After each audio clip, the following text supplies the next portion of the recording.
शोषण को जो है आमंत्रण देने जैसा है, यानी कि एक बार फिर से अनुच्छेद 21 का उल्लंघन होगा दोनों ही सूरत में। सोनिया कुछ कहना चाहती है, पहले मैं उनको सुन लूं।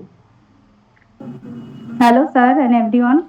हाँ सर, आप सही समझे। मैंने ऐसा नहीं कहा था कि मतलब सिर्फ लड़कियों पे हो रहा है अत्याचार या जो भी सोशल साइट का है। मैंने ये सब पर ही कहा था उस टाइम। मेरा कहने का मतलब यही था, क्योंकि एक्चुअली जो मैं जहाँ पे हूँ या जिनसे जुड़ी हूँ, जो बच्चियाँ हैं, मैं उनको कैसे समझाऊँ। आपके जैसे स्टूडेंट हैं, इन लोग भी यूज करते होंगे कोई ना कोई व्हाट्सएप या वो सॉरी इंस्टाग्राम, ऐसा ऐसा। तो अभी जो हो रहा है आप समझ ही रहे हो। आपने जो बताया बिल्कुल सही है, मैं सुन भी रही हूँ। तो अब आप मुझे थोड़ा समझा के बोलिए और आप लोग कि कैसे मैं उनको समझाऊं इस बारे में। देखिए सोनिया, ये मैं तो सबसे पहले आपको साधुवाद देता हूँ कि आपने इस प्रश्न को उठाया है।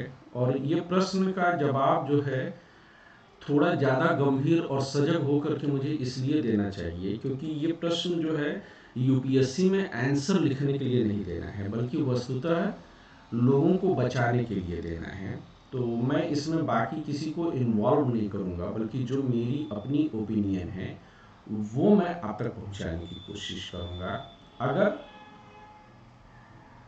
हम तमाम रिसर्च को देखते हैं तो भारत में इस समय एक ये बताता है कि 2/3 आबादी के पास लगभग स्मार्टफोन है। हालांकि इस आंकड़े में करेक्शन करने की आवश्यकता है, क्योंकि 2/3 लोगों में से बहुत सारे लोग ऐसे होंगे जिनके पास की 2 या 3 फोन भी होंगे। तो एक्चुअल आंकड़ा इससे बहुत कम होगा। एक डिजिटल डिवीजन नाम की चीज है। डिजिटल डिवीजन का मतलब कि वो लोग जो कि तमाम इंटरनेट और उससे जुड़ी हुई चीज़ों का बहुत बढ़िया से इस्तेमाल करना जानते हैं, और कुछ ऐसे लोग होंगे आबादी में जो कि इसका इस्तेमाल करना बिल्कुल नहीं जानते हैं। हमें यह भी स्वीकार करना होगा कि उपभोक्तावाद की वजह से बड़े पैमाने पर स्मार्टफोन्स का दायरा बढ़ता चला जा रहा है। मुझे याद है कि जब मैं ग्रेजुएशन में आया था तो पहली बार लैपटॉप वगैरह जो है, और ख़ास तौर से जब मैं पोस्ट ग्रेजुएशन में पहुंचा था, शायद 2000 के 99 के आसपास जो है, 1999 के आसपास मैंने पहली बार कंप्यूटर छुआ था। और जब मैं कंप्यूटर का इस्तेमाल करने बैठा तो वहाँ पर जो है तमाम पोर्न साइट्स हुआ करती थी। और एक टीनेज के तौर पर जो है मैं भी उन पोर्न साइट्स को जो है मैंने देखा हुआ है, मैं कभी भी झूठ नहीं बोलूँगा। और वो एक तरह का सेंसेशन पैदा करती थी, लेकिन वो 2 या 4 5 मिनट के बाद मुझे ये समझ में आता था कि मुझे इसे नहीं देखना चाहिए। और उसके पीछे की वजह ये थी कि मेरी अपनी एजुकेशन जो है बहुत गंभीर थी, और मैं पढ़ाई लिखाई से बहुत गहरे से जुड़ा हुआ था। लेकिन उस समय तक ये सिर्फ साइबर कैफे वगैरह में जाकर के ही संभव हो सकता था, कि जहाँ पर हमने आधा घंटा 1 घंटा देखा, उस समय 1 घंटे का 20 रुपए से लेकर के 30 रुपए जो है फीस होती थी, वो हमको देना होता था। लेकिन जैसे जैसे इंटरनेट सस्ता हुआ, खासतौर से इंटरनेट फ्री होता चला गया, महीने में 300 400 रुपए में 2 GB 2.5 GB अब आने लगा है। तो नतीजन क्या हुआ कि सभी लोग, और लगातार टेक्नोलॉजी का जितना ज़्यादा प्रसार होता है टेक्नोलॉजी उतनी सस्ती होती चली जाती है। स्मार्टफोन भी सस्ते हुए, सेकेंड हैंड स्मार्टफोन्स भी आए, और लड़कियों के हाथ में ये पहुंचे। लड़कियों के हाथ में तब ये और ज़्यादा मात्रा में पहुंच गए, या लड़कों के हाथ में तब ये और ज़्यादा मात्रा में पहुंच गए, जबकि एजुकेशन जो है वो फ़ोन के जरिए पहुंचने लगा। और लोग, तमाम लोग जो है ये कहते हैं कि नहीं हम पढ़ाई लिखाई की चीज़ें देख रहे हैं। एक सर्वे हुआ था, अभी कराया गया था राष्ट्रीय स्तर पर। उस सर्वे के अनुसार ये दिखाया गया था कि 47% लोगों ने ये कहा कि वो मनोरंजन और शिक्षा से जुड़ी हुई चीज़ों के लिए ही इंटरनेट का उपयोग करते हैं। हम ये भी इस बात में सच्चाई एक्सेप्ट कर सकते हैं कि तमाम जो रील्स वगैरह हैं उसके जरिए उसका मार्केट चूंकि इतना बढ़ रहा है, तो जाहिर सी बात है कि वो वहीं से आएगा। लेकिन मैं इस मुद्दे पर और गंभीरता में मैं सलाह दूं उससे पहले मैं एक बात और बताऊं कि जो यौन शोषण होता है या किसी भी प्रकार का शोषण होता है, वो लड़के और लड़कियों का दोनों का होता है। आप में से बैठी भी कोई ऐसी लड़की नहीं होगी जहाँ तक मैं ये मान करके चलूँ, अगर कोई होगा तो मुझे बताएगा जरूर, लेकिन सच बोलेगा सिर्फ, कि जो किसी न किसी रूप में कभी न कभी यौन शोषण का शिकार नहीं हुई होगी, या तो किसी ने आपको गलत तरीके से छुआ होगा, गलत तरीके से देखा होगा, या गलत तरीके के कमेंट्स किए होंगे। और कभी न कभी क्या, मुझे लगता है कि ये रोजमर्रा की जिंदगी में शामिल होगा जब आप घर से बाहर निकलते हो, या यह भी संभव है कि घर के अंदर भी ऐसी नज़रों, ऐसे शब्दों और ऐसी छून का जो है आपको जो है सामना करना पड़ता होगा। नंबर 2 की चीज़ जो मुझे इस बारे में लगती है, वो ये लगती है कि इससे परे क्या कोई लड़की ऐसी है जिसको कि यौन शोषण का सामना किसी रूप में न करना पड़ा हो? आप में से यौन शोषण का मतलब जरूरी नहीं कि आपका रेप ही कर दिया गया हो, गलत तरीके से किसी ने टच किया हो, गलत तरीके से आपको इशारे किए हों या गलत कमेंट्स किए हों, वो भी यौन शोषण का हिस्सा है। Is there someone? शायद नहीं, कोई हो तो बताएगा जरूर। और इसी तरह से शायद ही कोई ऐसा लड़का है जिसको कि कभी न कभी उसने यौन शोषण का सामना उसने ना किया हो, किसी ने उसे गलत तरीके से छुआ हो, या उसके साथ जो है अप्राकृतिक यौन व्यवहार करने की कोशिश की हो, यानी कि अपनी सेक्सुअलिटी आप पर थोपने की कोशिश की हो। पर होता क्या है कि लड़कियों को, अब मैं थोड़ा और गंभीरता के साथ इस मुद्दे पर जाना चाहता हूं, कि लड़कियों को शुरू से समझा दिया गया कि तुम्हारा शरीर तुम्हारी इज्जत है, और इसलिए, और ये इज्जत अगर एक बार लुट गई तो काठ की हांडी बार बार चूल्हे पे नहीं चढ़ती है, एक बार इज्जत लुट गई तो फिर जिंदगी में कभी वो इज्जत वापस नहीं आएगी। यानी कि लड़कियों के शरीर में एक छेद है जिसमें उनकी सारी इज्जत बसती है, ये बात उनको समझा दी गई। इसलिए वे अपने सेक्सुअल बिहेवियर के प्रति जरूरत से ज्यादा संवेदनशील हो उठी, जबकि लड़कों को उनके शरीर के किसी भी छेद को यह नहीं बताया गया कि ये तुम्हारी इज्जत है, और लड़कों का सेक्स बिहेवियर उनके इज्जत से नहीं जोड़ा गया। वो सही या गलत से तो जोड़ा गया, लेकिन इज्जत से नहीं जोड़ा गया। और ये भी समझा दिया गया कि इज्जत सिर्फ लड़कियों की लुटती है, लड़कों की नहीं लुटती है। तीसरी चीज कि लड़कियां रोती हैं, लड़के नहीं रोते। तो हमको अंदर से इतना स्ट्रांग बना दिया गया जनरेशन में कि हम अपने खिलाफ होने वाले सेक्सुअल हैरेसमेंट्स को कभी ध्यान ही नहीं दिए, जबकि लड़कियों को इस पर ध्यान दिया जाता है। फिर यहीं पर हमारी सोसाइटी ने लड़के और लड़कियों के बीच में भेद पैदा किया। भेद किस आधार पर किया? कि उन्होंने लड़के और लड़कियों को बिल्कुल अलग करके रखा। जब लड़के और लड़कियां एक दूसरे से दूरी बना करके रखते हैं तो जाहिर सी बात है कि यह नेचुरल अटैचमेंट है, अट्रैक्शन है, कि वह होगा ही होगा। और अब चूंकि कम एज में ही हार्मोन्स फूटने लगते हैं या काम एक्टिव हो जा रहे हैं, तो इसलिए अगर लड़के और लड़कियों की शारीरिक संरचना में बनावट में भी देखा जाए तो बहुत कम एज में परिवर्तन आ जाता है, और इंटरनेट की वजह से उनके अंदर ये सेक्सुअल जो सेंसेशन होता है वो भी कम एज में ही जनरेट हो जा रहा है। अब सेक्सुअल सेंसेशन या हार्मोन्स है तो आप उसको दबा नहीं सकते, जितना दबाएंगे वो उतना ही ज्यादा भड़कने की कोशिश करेगा, ये मनोविज्ञान कहता है। और मैं इसमें सिर्फ फ्राइड का मनोविज्ञान नहीं ले रहा हूं, मैं सबको शामिल कर रहा हूं। तो सबसे पहली चीज ये है कि हमें यह तय करना होगा कि आज के जमाने में सोशल मीडिया या इंटरनेट को हम रोक नहीं सकते हैं, पर हम अगर किसी को यह समझाने लगे कि तुम इंस्टाग्राम का यूज मत करो, तुम व्हाट्सएप का यूज मत करो, तुम फेसबुक का यूज मत करो, तो वह गलत है। हमें आज के दौर में ऐसा करना ही मूर्खता होगा, क्योंकि कोई नहीं रुकेगा। और रुकना भी क्यों चाहिए? क्योंकि समथिंग इज नेचुरल। हमें समझना होगा कि प्रकृति ने उनके अंदर वो सेंसेशन भरा है जिसको कि वो मिटाने की कोशिश कर रहे हैं। तो सबसे पहले चाहे लड़का हो या लड़की हो, उनके सेक्स एजुकेशन के ऊपर काम करना चाहिए। सोसाइटी में सेक्स एजुकेशन को कंपलसरी बना दिया जाना चाहिए। जितना ज़्यादा, मैं इसको एक ऐसे एग्जांपल के जरिए समझाऊं कि आपके घर में कोई बुजुर्ग हो या आप भी बचपन में देखें तो शायद जो लड़के 25 के पार होंगे, गांव से आए होंगे, वो जब किसी लड़की को गांव में जींस में देखे होंगे तो उनको जो है सेंसेशन बहुत तेजी से पैदा हुआ होगा। और लड़कियों ने पुरुषों को बाहर नहाते हुए देखा होगा तो भी उनके अंदर सेंसेशन नहीं हुआ होगा। नहा रहे, ठीक है, चाचा नहा रहे, भैया नहा रहे, वो निकल गए, लेकिन कोई लड़की, उसका दुपट्टा भी अगर सरक गया होगा तो लड़की और लड़के दोनों के अंदर सेंसेशन आए होंगे।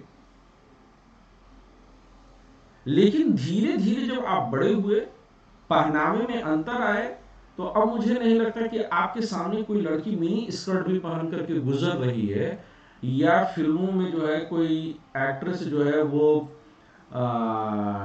स्विमिंग कॉस्ट्यूम भी पहन रही है, तो आपके अंदर कोई बहुत अधिक उत्तेजना पैदा हो रही होगी। तो सबसे पहली चीज ये है कि हमको रोकना नहीं है, बल्कि जो चीज छिप करके और बिना किसी नियंत्रण के हो रही है, हमें उनको सेक्स एजुकेशन के बारे में ज्यादा जागरूक करना होगा। हमें उनसे इन मुद्दों पर ज्यादा बात करनी होगी। तुम्हारा बॉयफ्रेंड है, तुम्हारी गर्लफ्रेंड है, तुम सेक्स के बारे में देख रहे हो, तो हमें उस पर ज्यादा उनसे स्पष्ट तरीके से बात करनी होगी और उन्हें ये समझाना होगा कि यह तुम जो कुछ भी इंस्टाग्राम या व्हाट्सएप पर देख रहे हो या देख रही हो, पहली चीज तो वो सुरक्षित नहीं है। मैं बहुत सारे लड़के लड़कियों को जानता हूँ। मैं गोरखपुर में पढ़ा रहा था और एक लड़का लड़की, उनके बीच में जो है प्रेम संबंध थे और मुझे कभी भी उस पर आपत्ति नहीं थी। और लड़की ने अपने बॉयफ्रेंड को अपनी न्यूड फोटोग्राफ्स भेजी। लड़का भी उसके प्रति उतना ही सजग था, अच्छा लड़का था, लेकिन उसकी फोटो कुछ दिनों के अंदर, 3-4 महीने के बाद, मैंने ये देखा कि वो सभी को मिल गई। मेरे भी मोबाइल पर वो उपलब्ध थी। तब व्हाट्सएप नया नया जन्मा था, आर्कुट खत्म हुआ था और फेसबुक था, और लेकिन वो हम लोगों के पास था। मैंने दोनों को बुला करके इस मुद्दे पर बात की, क्योंकि मुझे डर था कि कहीं लड़की या लड़का कोई गलत कदम न उठा ले, तो मेरे लिए बात करना बहुत जरूरी था। तो उन दोनों ने कहा कि नहीं, उन्होंने जो है व्हाट्सएप के जरिए भेजा था। उसने कहा था कि सर मैंने किसी को नहीं भेजा, हाँ ये कि मेरे मोबाइल में सेव था। लेकिन आप जब व्हाट्सएप को किसी को भेजते हैं या फेसबुक के जरिए कोई चीज भेजते हैं, तो वह बात सिर्फ आप दो लोगों के बीच में नहीं रहती है। आप फेसबुक या व्हाट्सएप पर आपको समझाना होगा उन्हें कि आप फेसबुक या व्हाट्सएप या इंटरनेट पर जो कुछ भी देखते हैं, वह सिर्फ आप ही नहीं देख रहे हैं। आप जो कुछ भी देख रहे हैं वह बहुत सारे लोग देख रहे हैं, और वह कभी भी आपके खिलाफ हथियार के तौर पर इस्तेमाल किया जा सकता है। सिर्फ आपका देखना है, क्योंकि अगर आपके माँ बाप को या आपके समाज में बता दिया जाए कि आप फलाना पोर्न साइट या फलानी चीज आपने इतनी बार देखा है, तो वह भी आपके खिलाफ चला जाएगा और आप कभी भी नहीं चाहोगे कि आपके समाज में इन तरह की चीजों की चर्चा हो। तो सबसे ज्यादा जरूरी यह है कि हम उनके साथ खुल करके, हम उनको मना नहीं करें, बल्कि उसके प्रॉस एंड कॉन्स को समझाने की कोशिश करें, उसके पॉजिटिव्स और निगेटिव्स को समझाने की कोशिश करें। ज्यादा खुल करके एक मित्र के तौर पर उनसे बात करें और ये समझाने की कोशिश करें कि देखो, हर एक चीज की अपनी एक मर्यादा है। इंटरनेट की दुनिया का मतलब ये है कि तुम खुले हुए मैदान में बैठे हुए हो और तुम्हारी हर एक, अगर तुम समझते हो कि तुम कमरे के अंदर ब्लैंकेट के अंदर लेट करके कुछ देख रहे हो, तो तुम नहीं हो। और दूसरी चीज कि इन जैसे पहले के समाज में क्या होता था कि आपके साथ जो फ्रॉड होता था कि कोई लड़का जो है आपको गलत आइडेंटिटी के साथ या कहीं पर आपके साथ दोस्ती या मित्रता करने की कोशिश करता था, तो उससे फिजिकली मिलने में आपको जो है दिक्कतें थी। हालांकि तब भी बड़े पैमाने पर लड़कियां बेच दी जाती थी, उनको जो है बरगला करके। आप उनको जो है माइग्रेशन की डेटा बताइए, आप उनको जो है उन इंसिडेंट्स के बारे में बताइए, उनको इन खतरों के बारे में ज़्यादा आगाह करिए। रोकने की कोशिश अगर आप करेंगी तो वे आपके दुश्मन बन जाएंगे, वे आपकी बात करते नहीं सुनेंगे। तो मेरे हिसाब से रोकने से कहीं ज़्यादा ज़रूरी है कि हम जागरूक करें। और ऐसे लड़के और लड़कियों से भी मेरा कहना है कि आप अपने हाथ में जो मोबाइल लेकर के बैठे हैं, या आप बम लेकर के बैठे हुए हैं, ये एटम बम है और ये हर हाल में आपको नुकसान करेगा। इस देश में आज की तारीख में अफसाना, चूंकि थाने में बैठती हैं, डोंट नो कि अफसाना है कि निकल गई हैं, अफसाना इस चीज को बता सकती हैं कि अब ज्यादातर जो क्राइम आ रहे हैं वे सारे के सारे क्राइम्स जो हैं वो बड़े पैमाने पर अब साइबर क्राइम से आ रहे हैं। तो आप न चाहते हुए भी लोगों की ब्लैकमेलिंग का और दुष्चक्र का शिकार होते चले जा रहे हो, उनके जो है षड्यंत्रों का शिकार होते चले जा रहे हो। इसलिए ये ज्यादा बेहतर है कि आप मोबाइल का इस्तेमाल अपनी बेहतरी के लिए, अपनी शिक्षा के लिए करिए, हल्के फुल्के मनोरंजन के लिए करिए।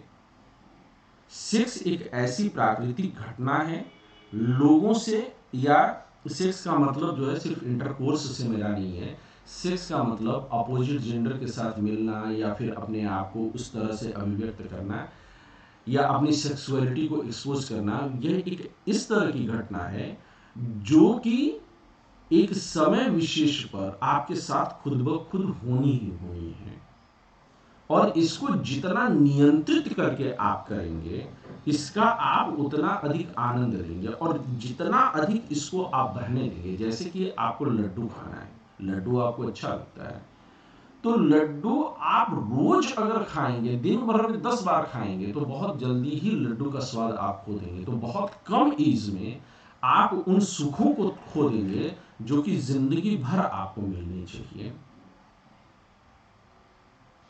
तो अपने ऊपर नियंत्रण, किसी भी चीज का सबसे बढ़िया आनंद लेने का तरीका है कि आप उन चीजों पर कितना अच्छा नियंत्रण स्थापित करते हैं।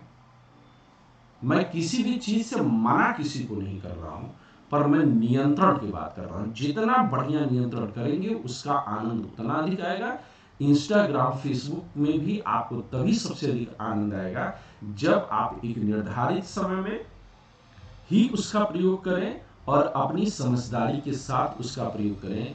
इंटरनेट पर अनजाने लोगों के फ्रेंडशिप को कभी भी एक्सेप्ट मत करें, क्योंकि 90% ये षड्यंत्र का हिस्सा है। और बड़े बड़े सेना के अधिकारी, बड़े यूनिवर्सिटी के प्रोफेसर सब आज की तारीख में इसका शिकार हो रहे हैं, सिर्फ छोटी बच्चियां ही नहीं हो रही हैं। तो ये अपील सबसे है कि बहुत समझदारी के साथ, बहुत संभाल करके इसका प्रयोग करें।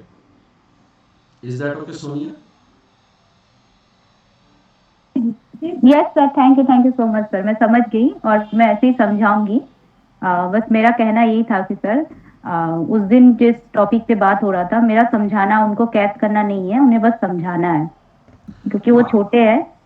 आप समझ रहे हो सर? मैं बिल्कुल बात समझ रहा हूँ कि हम लोग भी समाज में इसको लेकर के, पर बड़े होने के नाते हम कई बार गलती करते हैं कि हम उन्हें रोकने की कोशिश करते हैं। हमें रोकना नहीं सर, मैं उनको रोक नहीं रही हूँ। मैंने इस बारे में किसी से बात किया तो उसने मुझे ये बताया कि उसको रोकना मतलब कैद करना है, उसको उसकी लाइफ उसकी मर्जी से जीना चाहिए। बट जिसको समझ नहीं है, उसको समझ नहीं है, तो उसको समझाना भी तो जरूरी होता है ना। तो मैं अपना कर्तव्य करूंगी, मैं उसको समझाऊंगी। अब आगे तो उसकी मर्जी, आप समझ रहे हो, क्योंकि सोशल साइट पे क्या होता है, हमें समझाना बिल्कुल जागरूक करना, एकदम सही इस्तेमाल करने का तरीका होता है। जैसे घर में चाकू है तो चाकू से किसी की जो है उंगली भी कट सकती है और सब्जी भी कट सकती है। ये हम पर निर्भर करता है कि हम अपने घर में लोगों को समझाएं कि उस चाकू से बेटा सब्जी काटनी है और हाथ बचाना है। इंटरनेट, मैंने बहुत पहले किताब लिखी थी, सोशल मीडिया दोधारी तलवार,